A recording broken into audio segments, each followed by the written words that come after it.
l'homme a des langages clairs que les humains peuvent comprendre, que le monde matériel peut saisir. Mais il y a également des langages que l'intelligence humaine ne peut ni saisir ni comprendre. Et des langages que moi j'appelle des langages codés, non chiffrés. C'est très important. Et laissez-moi vous dire, aujourd'hui, dans la troisième définition de la prière, de la définition, la prière comme étant une expression interne de l'homme. Très important. La prière, c'est une expression interne de l'homme. Ça, c'est très important. Et parlant de l'expression interne, c'est une expression qui peut même échapper à l'intelligence de l'homme. Ça, c'est très important. Parce que quand nous prions dans l'intelligence, tout comme sans intelligence. C'est très important. Quand nous prions avec intelligence, c'est quand les paroles qui sont sorties de nos bouches sont contrôlées par notre intelligence, sont calculées, prononcées par notre intelligence. Mais quand nous prions hors l'intelligence ou sans intelligence, c'est quand les paroles qui sortent de nous échappent à notre intelligence. C'est quand les paroles qui sortent au profond de nous échappent à notre contrôle. Et c'est ça la folie de la prière. Et c'est ça l'école de la prière. Dans la troisième dimension de sa définition, la prière se définit comme étant une expression interne et profonde de l'homme. Laissez-moi vous dire, cette expression, c'est celle, l'esprit de l'homme peut les connaître ou la connaître. Seul l'esprit de l'homme et le cœur de l'homme peut, n'est-ce pas, l'exprimer devant Dieu.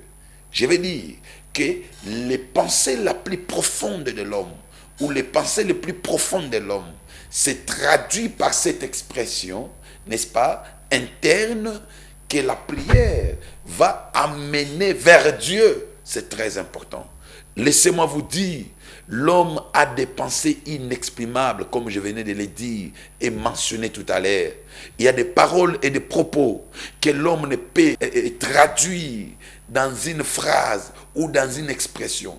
Il n'y a aucune langue du monde peut, n'est-ce pas, traduire l'expression profonde de l'âme ou du cœur de l'homme. C'est difficile. Il n'y a pas une lettre alphabétique de n'importe quelle langue, français, hébreu, tout comme grec ou anglais, portugais, j'en passe. Il n'y a pas une lettre, une alphabétisation qui peut, n'est-ce pas, traduire cette expression interne. Ça, c'est très important. Je voulais qu'on lise un verset qui peut facilement nous faire comprendre l'expression interne de l'homme. Genèse chapitre 21, versets 17 à 18. Genèse chapitre 21, versets 17 à 18. On nous lit ces passages. Genèse chapitre 28, versets 17 à 18. Nous le lisons au nom du Seigneur. Chapitre 21. Chapitre 21, versets 17 à 18. Nous le lisons au nom du Seigneur Jésus-Christ. Amen. Dieu entendit la voix de l'enfant et l'ange de Dieu appela du ciel Agar et lui dit: Qu'as-tu, Agar? Ne crains point, car Dieu a entendu la voix de l'enfant dans le lieu où il est. Lève-toi, prends l'enfant, saisis-le de ta main, car je ferai de lui une grande nation. Merci beaucoup. La Bible dit Dieu a entendu la voix de l'enfant. C'est très important. Laissez-moi vous dire, c'était une histoire que vous connaissez, que vous maîtrisez d'ailleurs. C'était Agar qui était servante de Sarah. Après avoir, n'est-ce pas, conçu cet enfant d'Abraham, et la Bible dit Sarah avait demandé qu'on puisse la chasser, elle et son enfant. La Bible dit, on lui donna de l'eau, un petit pain qui devrait le servir, n'est-ce pas, avec son enfant, jusqu'à ce qu'ils vont arriver à la destination. Mais en plein désert, la Bible dit que cette outre d'eau était épuisée, il n'y avait plus l'eau pour, n'est-ce pas, désaltérer l'enfant. Et la Bible dit que l'enfant mourait de la soif et l'enfant commençait à pleurer. Je crois que Agar aussi pleurait comme son fils. Mais la Bible parle beaucoup plus du pleur de l'enfant que de la femme. Et Agar, voyant cette triste réalité, la Bible dit que Agar, ne voulant pas voir la mort de son fils, elle déposa son fils loin d'elle, elle se retira de l'endroit où se trouvait l'enfant, parce qu'elle ne voulait pas voir la mort, voir son fils mourir à sa présence. Et la Bible dit, l'ange est venu vers Agar. L'ange dit à Agar, retourne là où l'enfant se trouve. Dieu a entendu le cri de l'enfant. Je me demande, un enfant de, je ne sais pas, 1 ou 2 mois, parce qu'il était encore bébé, un enfant d'1 semaine, de 2 mois, quelles sont des paroles qu'il peut dire pour que le Seigneur puisse comprendre? Un enfant de 2 ou de 3 mois, généralement ce sont des enfants qui ne parlent pas, qui ne font que bégayer. Laissez-moi vous dire, dans ce bégayement, Dieu a compris l'expression profonde du cœur de l'enfant. Dieu a sondé au travers le bégayement l'expression profonde du cœur de cet enfant. Il a compris que l'enfant avait soif. L'enfant avait besoin de boire. Et non seulement, il appela la femme qui était la mère de l'enfant, mais la Bible dit, Dieu a indiqué même l'endroit où se trouvait de l'eau qui pouvait, n'est-ce pas, et entacher la soif de l'enfant ou désaltérer l'enfant. Voilà un peu ce que je voulais vous dire. La prière est une expression profonde qui vient du cœur de l'homme, qui monte vers Dieu. Je voulais vous dire quoi? Ce n'est pas, n'est-ce pas, seulement ce que je suis en train de prononcer comme parole qui peut monter vers Dieu.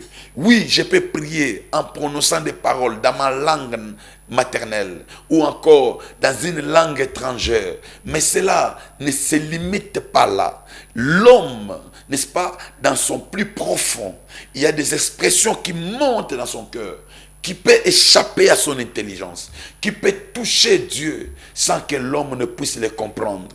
Laissez-moi vous dire, raison pour laquelle, quand nous prions pour des choses, mais les résultats sont au-delà de nos prières. Les résultats sont au-delà de nos attentes. Le résultat de nos prières sont au-delà de nos demandes. Pourquoi? Ce que nous demandons dans l'expression chiffrée, dans l'expression exprimée, est peu que ce que l'esprit, que ce que l'intérieur de l'homme exprime auprès de Dieu. Laissez-moi vous dire, pendant que nous sommes endormis, l'esprit peut commencer à parler à Dieu. L'esprit peut demander des choses inentendues, des choses que vous ne comprenez pas. L'école de la prière nous permet à comprendre, n'est-ce pas, la troisième ou la 4e dimension de la définition de la prière. La prière se définit comme une expression interne du cœur de l'homme qui permet à Dieu, n'est-ce pas, de lire et de comprendre. Laissez-moi vous dire, vous n'avez pas de paroles à convaincre Dieu. La Bible dit, l'Esprit lui-même a des expressions inexprimables qu'il intercède pour nous. On peut nous lire Romains chapitre 6, versets 26 à 27. Je répète encore, Romains 6, versets 26 à 27. On nous lit ces passages au nom de Jésus-Christ. Romains chapitre 8, versets 26 à 28. Nous le lisons au nom du Seigneur Jésus-Christ. Amen. De même aussi, l'Esprit nous aide dans nos faiblesses. Car nous ne savons pas ce qu'il nous convient de demander dans nos prières. Mais l'Esprit lui-même intercède par des soupirs inexprimables. Verset 27. Et celui qui sonde le cœur connaît qu'il a. Et celui qui sonde le cœur connaît quelle est la pensée de l'Esprit. Parce que c'est selon Dieu qu'il intercède en faveur des saints. Très important. Donc vous allez comprendre que l'Esprit de Dieu qui est en nous intercède pour nous, en faveur de nous, en faveur de l'homme, c'est-à-dire cet esprit intercède par des soupirs inexprimables. Il y a des soupirs, il y a des expressions que l'humanité ne peut pas saisir, que l'intelligence humaine ne peut pas percer. Il y a des soupirs que aucune langue ne peut traduire. Il y a des soupirs que aucune lettre alphabet ne peut traduire. Seul l'esprit peut le dire. Seul l'esprit peut le sortir. Ici, je voulais vous demander de comprendre que pendant les moments de la prière, non seulement les paroles que vous prononcez, Dieu écoute et exauce. Au-delà de ce que vous dites, votre esprit, l'Esprit Saint qui est en vous, peut dire des choses que vous ne maîtrisez pas, qui peut dire des choses que vous ne vous entendez pas. Raison pour laquelle ce que nous constatons comme résultat de nos prières, c'est au-delà de ce que nous avions demandé. C'est au-delà de ce que nous connaissons. Laissez-moi vous dire, j'ai beaucoup d'exemples que je peux vous donner, mes frères et sœurs, qui peuvent vous étonner. J'ai connu des gens qui ont intercédé pour le mariage, qui ont intercédé pour le travail. Mais au-delà de ce qu'ils ont intercédé, demandé à Dieu, Dieu leur a donné plus. Et ils me disent, papa, ce n'est pas comme ça que j'avais demandé à Dieu. Dieu m'a donné même ce que je n'avais pas demandé. Oui, c'est possible que Dieu puisse te donner au-delà de ce que tu as demandé. Parce que quand tu parles, tu demandes par des expressions, n'est-ce pas, visibles, exprimables, le Saint-Esprit qui est en toi est en train de dire à Dieu des choses que tu ne maîtrises pas. Je prie en ce moment même que ton esprit puisse intercéder à Dieu pendant que tu es endormi, pendant que tu manges, pendant que tu es avec les amis, que ton esprit s'ouvre, que ton esprit se connecte avec Dieu, que ton esprit parle avec Dieu. Laissez-moi vous dire, l'esprit de celui, c'est-à-dire celui à qui son esprit peut intercéder auprès du Seigneur, c'est celui qui a un cœur pur, un cœur dégagé. Quand vous lisez dans Matthieu chapitre 15, verset 19, la Bible est claire. La Bible nous recommande de garder notre cœur plus que toute autre chose. Et la Bible dit c'est de là que provient des pensées et de la vie. Laissez-moi vous dire et insister que la prière, c'est une expression interne qui vient du cœur de l'homme, qui vient du plus profond de l'homme, qui vient de l'esprit de l'homme et qui monte vers Dieu. Laissez-moi vous dire, tel que vous êtes là, vous n'avez pas seulement besoin de beaucoup parler ou de parler peu, mais vous avez tout simplement besoin que votre esprit soit connecté avec Dieu. Vous avez tout simplement besoin que votre esprit parle à Dieu. Je prie pour que ton esprit commence à intercéder. Je prie que même pendant que tu es en train d'être affaibli, pendant les moments de tes faiblesses, de ton affaiblissement, que le Saint-Esprit prie, intercède avec des soupirs inexprimables. Ici, je voulais m'adresser directement à ceux qui sont affaiblis, à ceux qui sont malades, à ceux qui ne parviennent pas à parler comme moi. Ils ont des problèmes dans la bouche, dans la langue.